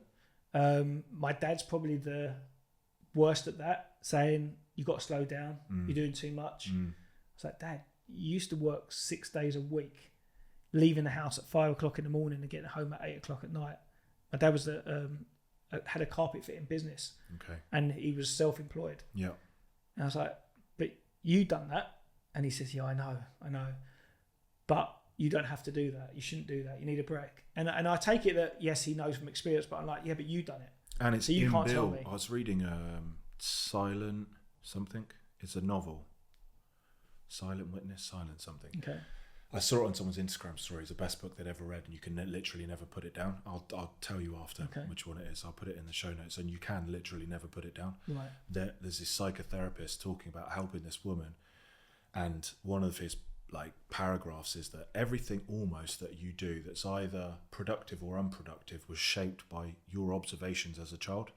So because you observed him in this theory, working hard, it's in your subconscious now that that's the minimum acceptable level. Yeah. So you have to fight your subconscious to get back to working less than that, right? Yeah. Excuse me. So in a way then, and I find that with my dad as well, he'll be, are you okay? You're working super hard. Are you doing this? And I used to see him working 6 days a week and working all the hours. And I'm like, well, I got it from you. It's learned behavior. Yeah. So it's very difficult for me to reverse out of it. Yeah. But having an awareness of it. I'm completely aware of it, to the point that my kids constantly tell me, because what happens is I get home from work, and at that point, that's the first time in the day that I get to catch up on a lot of my, let's say, phone calls, could be work related or personal ones that I haven't done. Yeah. So as far as they're concerned, I'm still on my phone. I'm still doing stuff. But you've been on projects and on jobs in the daytime, so then you've got that in the business stuff to do. Or still wanting to maintain there's friendships. Stuff that if I stopped doing it and didn't do some of them emails or catch up, I'm thinking, but then tomorrow my day's going to be hectic anyway. It's going to be even more hectic. So I'm always sort of chasing myself on that, and it's something that I know I need to work on. It's that I know I need to fix. I'm completely aware of it. Yeah. But as I said, I've been fighting that beast for years. Even when I worked for another company, I treated it like it was my own. Yeah, yeah. So I always know that was, and rather than keep fighting it and lying to myself, going, it's going to be better next year. It's going to. I've just gone, do you know what? I'm a workaholic. I'm not going to be able to stop anytime soon. Let's try and find it. But my mission and my goal was always to be, let's make ourselves financially secure. Yeah. Because ultimately, I love what I do. But financially, if you're secure, the pressure's off. You can actually probably be even more creative. Yeah. And I always say, if I won the lottery tomorrow and £10 million was in my account, what would I do the next day? And I know that I'd be up at 5 o'clock in the morning doing exactly what I was doing. I'd still go. But I might enjoy it a little bit more. And it's a really good question for people to ask themselves if they've got a business, because if you would stop, you're probably not in the right business. Yeah. I think. And I think, well, I'll ask you, I believe that time with family is quality over quantity. Presumably, you've accepted the fact that you're a workaholic, but the time that you have with your kids, like my kids have gone to Tocker Social, we spoke about that, to play football. You're taking your son there to play football. Yeah. You brought him with you to go and visit Aston Villa, best club in the world. Best colours in the world. So you're spending time together. So presumably that is a priority. Yeah. But would you say that's been one of your biggest struggles, is balancing that workaholic with the balance? The balance. You feel guilty when you're working because you're not with your family, and when you're with your family, you feel guilty for not working. Because especially what I'm doing now, I'm travelling a lot. I was in LA 2 weeks ago. Yeah. I flew back from LA after being there for 3 days, and then the next morning I had to be in Birmingham for 8 o'clock in the morning. Yeah. So I got back from LA, got home 8 o'clock at night. Said hello to everyone, and then by 5 o'clock in the morning, before everyone's up, I'm back up in Birmingham. And then the next day I was in Southampton, and then I was up in Burnley. And the only thing I can say is that that's a really good thing, because it shows that we're busy and we're doing things. But I also know that there's, especially during the school holidays, this is your time with kids. Yeah, I need to step back a little bit, and I'm conscious of it. And rather than lying to myself or anyone else, I've gone, I admit it, it's wrong. Yeah. But I just can't find that switch at the moment. And I know that I'm going to look back and regret it and going, time's so precious. Before you know it, my oldest has just left school. It's like, it feels like she just started school. That's crazy. Goes so quick. So I'm aware of that, which is why I believe that I hopefully will one day be able to fix that. And all you can do is your best. I personally think that, just judging from today and the fact that you brought your son with you, you find a solution that, like you're good at doing in your business, is win-win. You can still go do some work. You can still come and do the podcast. He's still playing FIFA as we speak. And then you're going to spend time together. Then you do that with your other child and your other child. So if you can't operate the system that everyone says you should have, in inverted commas. You make your own system, and you take them with you. And the beauty of what you do, I mean, I couldn't take my kids into my office and let them watch me do accounting because they drive me crazy. Yeah. But they are going to be interested in what you do and want to go to see those places and those. It's quite funny because I've taken them a lot to some really interesting jobs and they've met some incredible people. But I've never seen them kind of, apart from my youngest, who is probably a little bit more open in terms of like she shows her feelings. The others are a bit like, and I'm like, oh God, like Nasha, our artist, like he always says the same thing. Like his son's never impressed by what he's doing. Yeah. And it kind of frustrates me a bit. But then I meet people like the kids' teachers or parents of another kid. Yeah. And they will go, God, your kids are proud of you, aren't they? They're telling everyone what you're doing. And I'm like, really? Wow. So I know it's got that effect. They're just not showing it to me. Yeah. My wife's exactly the same. My wife never sits down and goes, like, she'll blatantly deny this, but she'll never sort of say, I'm proud of what you're doing or what's amazing. But I know for hearing it from other people how proud she is of what do you know what? Mine are exactly the same. Occasionally she'll say to me, but only if I look like I'm about to have a little mini breakdown, which might happen every 3 or 4 months. Yeah. Then she'll tell me. Yeah. So I know she is. Yeah. But it's almost like she's decided she wants me to feel supported and keep driving forward and keep working hard. Yeah. So she's finding her own balance of not patting you on the back too much because you don't want to get complacent. A big mistake I made when we hit 1 million in turnover was bought some golf clubs. I decided to go down to a 3-day week and just stop working, stop driving, stop moving forward. And that was a big mistake because I didn't enjoy it. I wasn't ready for retirement. Yeah. And you need a goal, not just to get par on a golf course. Like my goal now is to create generational wealth so my kids can choose what they want to do with their lives. Yeah. Maybe do a Duncan Bannatyne style thing where, look, if you earn 50k, I'll give you 50k. If you earn 200k, I'll give you 200k. Something where they have to work for it. So they're not just given money and they go and spend it on drink and drugs and whatever. And that will be worst case scenario. But we have generational wealth so they can make choices. So sometimes you get to a certain point, you just need another goal. Mm-hmm. But maybe what they're doing in supporting us is making sure they give us the right balance of not praising us too much. Yeah. And you marry the person that's right for you. You know, sometimes I think I wish I was married to someone that just was like a yes person. But the reality is I wouldn't. It wouldn't be any good for you. No, it wouldn't be good for me because I would become really big for my boots. Yeah. And I would be the controller in that relationship. Yeah. Like you probably would. What you need is someone who'll stand up to you and you respect each other. Absolutely. Yeah. But really important to have their support, and it's the reason why we do it. I tend to try and not talk about my kids or my wife on the podcast because I end up starting to cry because I'm a big crybaby. Okay. But it is why we do it. But that's a great thing, right? Because it shows, one, you're human, but also emotionally that's why we do these things. Yeah, that's 100%. Why we're doing it. And they need to know that, right? Okay, so all the questions I normally ask, you've answered in the course of a normal conversation, which I love because I want these conversations to be flowing and normal. I get told I'm good at talking. So. Yeah, you are very good at talking. And you cover really useful stuff. Like, did you have a mentor? Yes, it's super important to go and find someone and learn from them. Learn what they're doing well, but also learn what you want to do differently if you go and start your own business. You know, was it natural talent we spoke about that opened the doors, or hard work, combination of both? Like, what did you do at the start to get momentum? You put yourself out there. Like, these are all really, really great lessons for people. If you had to wrap up which I always try and ask, your 3 keys to success, because it's only 2019 to 2024, it's not a long period of time, and Murals is doing amazing things with amazing clients. And like you said, you've probably got more demand than you can fulfill at the moment, which is an amazing space to be. What are your 3 keys to success for either the viewers or the listeners? Well, before I get onto that, if you don't mind, I just want to explain how Murals has evolved. So obviously, you know, the big street art is what people know us for. Yeah. But what was happening was we'd done a project for Manchester City. Yeah. And we created a mural, and they said, look, we want to use the artwork and turn it into a product, a print to sell through the club shop. Brilliant. Okay.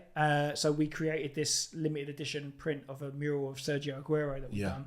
And they bought 9,320 off of us because his goal was scored in the 93rd minute, 20 seconds. So we come up with this concept of making it limited edition, limited to 9,320. So it's not that limited, but enough.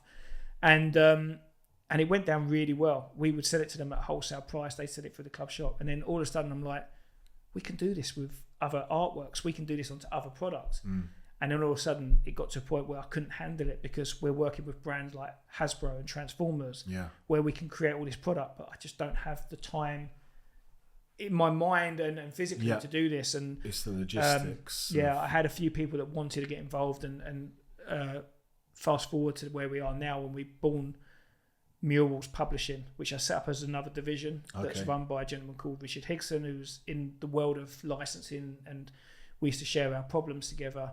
And there's an opportunity to work together, and now he's running with this. Basically, we work together to create product that goes into football club shops. So we've done like ranges of graffiti stuff that goes into the West Ham store, Manchester City, Manchester United. We're working with a lot of clubs. There's more clubs we're working with than not. What were you doing at Villa when you were up there? So Aston Villa was a mural on the side of the building. So on we the haven't new done. North Stand. It's on the temporary store, which is on the side of the pub. On Holt Road. Yeah, I went there on the shirt launch. Right. Okay. And that was what it was connected to, was the short shirt launch. Okay. But ultimately, that's now got us into an opportunity to speak to their retail team to go, right, can we do product? Which they need because they've got a brand new big spanking new shop. And they're going to be like great products that kids can have on their bedrooms or people can have on their desks, or even clothing. Like Crystal Palace have got graffiti style T-shirts that we've created. And we're now just signed an agreement and we're going into all 135 of HMVs across the whole of the UK. Wow. So we've done some products that are for Care Bears and for Transformers, which we have a license for. And they're going to be going in every one of the stores. Wow. So that's now being run by someone else, and I'm still heavily involved in that. But it takes up more of my time. But at least someone else is kind of you've done a Richard Branson and put someone in who's let's say better than you. Absolutely. At that aspect, and set it up as a separate entity. And then you just have regular check-ins to make sure that things are moving in the right direction. That's not something that I had planned when we first started up the business. So when people say, where do you want to be in 5 years? How do you want the business model to go? I'm like, I don't know. Genuinely don't know, because it's naturally evolving, right? It's evolved into this, and who knows? And one of the funniest things is, I look back now, when I first set up the business and I came up with this name, Murals, or Murals as people call it. I think I've worked out how to say it now. So it's a combination of the word mural and walls. So it's Murals, but people find it hard to say it, including myself. Slight speech impediment with ours, so it's like Murals, whatever. As long as people are talking about us, that's all that matters. But we had a meeting the night before launching, and it was with a brand team. And they said, look, we advise you change the name for your company. I was like, I've done all our merchandise, I've got our logos, I've got the website done. Why am I going to do that? I said, because you're promoting a product which is murals on walls. What if you want to start creating products in the future that aren't artwork on walls? And what if you want to create furniture or something like that? And I was like, I thought back for a second and went, oh shit, we're pigeonholing ourselves. But then I went, but no, that's what we want to do. But then I went, no, but then what if we want to evolve the business? I'm a bit stuck. So I had a few minutes to think about it, and I went, okay. I said, Car Phone Warehouse, what do they do? And they went, well, they used to sell car phones, but now they sell mobile phones. I went, that's it. And that was it. That's all I needed. It's true. If you've got a strong brand, it really doesn't matter. You can call it whatever you want to call it. 100%. And therefore we've kind of moved forward. And now the business is going into all these different directions. So to answer your question, what are the three key things? It's okay, I do the same thing. My wife will ask me a question, then I'll go all the way around. But normally I don't remember the original question. But I've kind of remembered. I think you're asking me 3 keys to success. 3 keys to success. So I don't look at myself as successful. Okay. I don't look at Murals 3 keys as successful. to success for the person that's listening then. How do you get there? It's about dedication. And as I said, it can be to the detriment of other things, but dedication, in you've got to give everything to it. Don't leave no stone unturned. Because if you cut corners, ultimately you're not going to be as successful as you want to be. Yeah. And even by me doing all them things, I still don't feel that successful. And I think that's probably my second point, is keep grounded. Yeah. Don't ever believe the hype. Sometimes it's nice to get a bit of smoke blown up your ass, but ultimately you've got to keep your feet on the ground. So when things are up there and are going really well, whether it be in terms of the kudos or people congratulating you, or even financially, that can come crushing down. Like you could have a month where you've got no business, or no one's talking about you, or someone's doing something better than you. So keeping grounded is really important, because otherwise you're going to be like that. And I'm trying to stay like that. It's not always possible, but I'm very up and down person. So as much as I'm having a bad day, I always go, actually, tomorrow I could have a really good day. Yeah. So just get through today. Yeah. And then my third point that I would say is just keep believing in yourself and keep believing in what you're doing. And there's so many times where I question myself, question what I do. I always use Stephen Fry as an analogy. I remember Stephen Fry at one point had a moment where he said that he questioned that he was actually good at what he'd done, being a comedian or an actor. And this is a guy that, had lots of people telling him how amazing he is at what he does, and I think he is as well.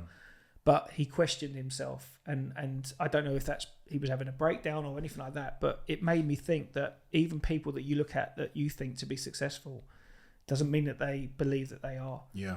And I look at that and go, I take some positives from that, because again, that's going to push him to make himself better. But at the same time, he's not going to appreciate himself at any point. And that's one thing that I'm striving to do, is get to a point where I can actually pat myself on the back and go, well done, Mark, that was brilliant. And I haven't got to that part in life yet, but I believe I will get there. But be happy along the way is what you're saying. Like if you take the football analogy, and we both love football. Yeah. And we haven't even got into football yet, so that'll be for a future one. They talk about the best footballers. Don't get too high when things are really great. And don't get low when things have gone well. Yeah. Enjoy the high, not too much. Yeah. And feel the low, and what can you learn from it? Yeah. But not too much. And try and stay at a similar level, which I think is obviously what you're trying to do. I had an experience 5 years ago where I created an event with my wife, which was an event to ultimately, it was to celebrate my wife having 10 years of remission after having lymphoma. And she couldn't find that way to move on. Her consultant was saying, you're as good as anyone else now. Stop worrying about it coming back and all that kind of stuff. And I thought the only way to do it was to do something that we used to do, some charity events, but do something like that. But then she can kind of put it behind her and move on. And I thought, we've done so many things in the past, but let's do something big. Through my publishing company, I was very fortunate, but I became friends with the youngest son of Audrey Hepburn, Luca Dotti, the most incredible guy. And I spoke to him about what I was looking to do, and he said, use my mum's name to help create an event, because I didn't want an event about another charity event, another do. Yeah. And I didn't want it to be about the charity. I just wanted to create an amazing event. And the bonus of that is that we raise money for charities. And we done an event called Remembering Audrey Hepburn at the Royal Lancaster in London. And everyone that went and attended loved it. And I look back at the video of it, and it was one of the best nights of my life. And at 3:00 in the morning, after tidying up, my wife turned around and said, I think that's it. I feel like I can move on. It was worth everything. But a week before that, I nearly had a breakdown. I got told by Tiffany's that we're going to sponsor your event, the jewellery company. We're going to sponsor your event. I knew how much money we had to raise to put it on, and then anything else was a bonus. We had an issue with one of the other big sponsors, which is a very big global brand in perfumery. And we got told that we had to remove them from the event. And Tiffany's kept saying, we're going to sponsor you. There was an option A, B or C. Even the lowest amount would have tied us over. And then a week before the event, I managed to get him on the phone because I couldn't get hold of him for ages. I think it was head of marketing. And he said, yeah, so sorry. We're just so busy at the moment. We're not going to be able to support the event.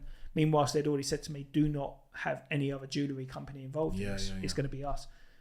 So at that moment in time, we'd lost our headline sponsor. Yeah. And it was the kudos of having Tiffany's, but it was also the fact that we'd lost that money. And at that point, I became £60,000 in debt personally, liable for something I was trying to do for a good cause and to help my wife move on. The other problem with the other client, the other brand, happened an hour later. And I remember sitting in my office in Aldgate, just going, what's going on? Burst out crying. I walked home in the pouring rain from Aldgate to where I live in Harlow. And I walked most of the way. And I got home and my wife was in tears. My best friend was there. She'd called him up and said, you better come. There's a bit of a problem. And I remember just saying that I wanted the world to swallow me up. I wanted my life to be over because I was in huge debt from trying to do something good. And it was more the fact I felt let down by them and lots of other people that I was hoping to rely on to help this thing happen. And I remember just going to bed and I managed to get myself to sleep. I was so exhausted. And I woke up the next morning and I looked in the mirror and just went, I can't do anything about that. I can't do anything about any of this. What's happened? But what I can do is I can give it everything. And the one thing that I can do is I can look myself in the mirror, I can lift my head up high and go, I tried everything I can. It failed ultimately, but I tried. And I dusted myself down and ultimately we managed to get that event on. We managed to raise quite a lot of money and things changed. It didn't raise what I wanted it to raise, but ultimately Audrey's son Luca said to me he was really proud of me. My wife said that she was really pleased that she could move on. Yeah. And everyone that turned up and supported that event had the best time ever. So no one needed to know what happened. And if I could go back in time, I would never change that. Because when things go wrong or when I'm having a bad day and you go, oh, do you know what? Everything's going to go to tits. Like, that's it. Yeah. Life's over. I go, that's nothing compared to how I felt that night. Yeah. So when I said to you at the beginning about something bad turns into something good, the good thing that came out of that situation is that it's made me stronger. It's made me stronger, and it's made me be able to deal with problems in a way that I never would have done before that event happened. Yeah, so probably a bonus point would be resilience as well. Be resilient. Life of an entrepreneur is tough, right? Yeah, it's really tough.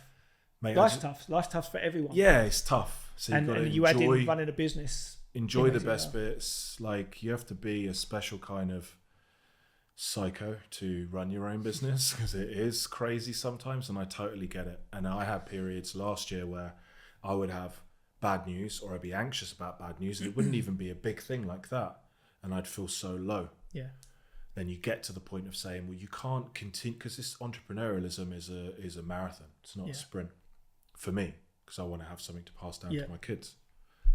You have to be able to ride with it and have processes for it. So being resilient and understanding when you start your business, if you're watching or if you're listening, that it's not going to be easy. And what are you going to do when things are really tough? Who are you going to turn to?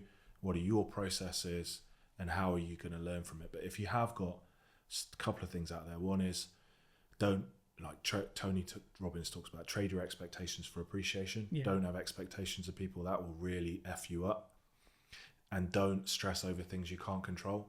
What can you control? Okay, I can control getting back on the phone, trying to get money in, being creative. Can we do it a different way? Mate, I said we'd run an hour, and I think we've run about an hour and 45 to 2 hours now. Yeah, but it's been so good. Honestly, I'm so happy I had you on as the first in-person for season 2. Amazing. Thanks for having me. Just total flowing conversation. You are a great talker. Some really great stories, some brilliant insights that people can take away, be inspired by, but actually actionable stuff that they can take into their business, which today's episode, it's not technical stuff. It's mindset stuff. It's approach to team stuff. It's getting help stuff. It's observing and mental stuff. It's things that you can do without any cost, investment, or any technical expertise, it'll make a massive difference to your business. Yeah. So people can hopefully see a bit more success in their own business and emulate some of the things that you're doing. So I just want to say thank you for joining me. Thanks for coming down. Welcome. Great episode. Is there anything that we didn't cover that you wanted to talk about? I'd definitely like to have you back on though. So I think there's so many more things that we can speak about. Like you said, we haven't touched on the football, but that's a personal thing. But there's lots of synergies in business and in comparing life to football. But I think we've covered everything in the sort of the day-to-day stuff, and probably my motivation and my inspiration.